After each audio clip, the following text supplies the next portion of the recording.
All right, so last class we were talking about the properties of gases, and we talked about pressure, which is the measure of really collisions with the walls of whatever container the gas is in. And we talked about temperature, which is a measure of the average kinetic energy or the motion of that sample of gas. And so now in terms of volume, we talked about volume earlier in the year when we talked about density. Remember that volume is the amount of space something takes up. Well, with gases, we do that too. We can say for gases, normally we thought about solids and liquids, but now we're doing gases. It's just the amount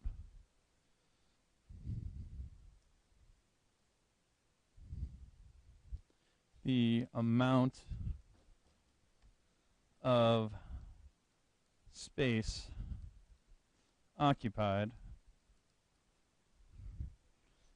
by a sample of gas.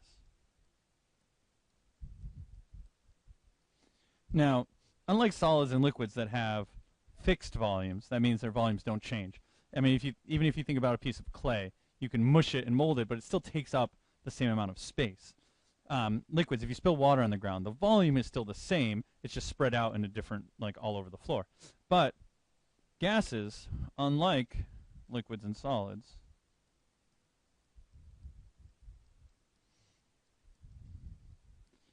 gases expand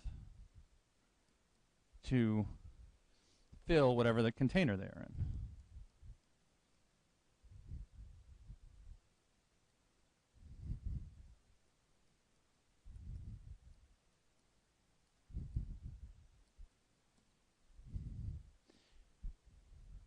in. And volume is normally measured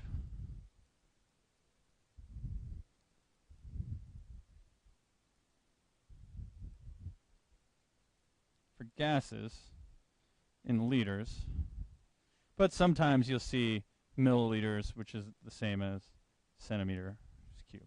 But generally it's liters.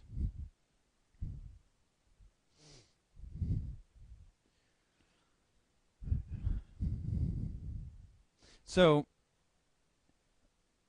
imagine I have a bottle, and then I start crunching the bottle so there's less space inside. So as the volume a substance occupies decreases.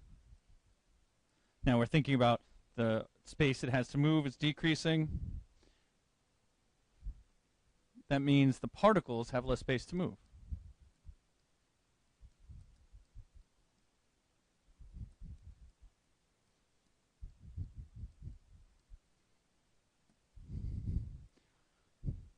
Less space equals more collisions equals higher pressure.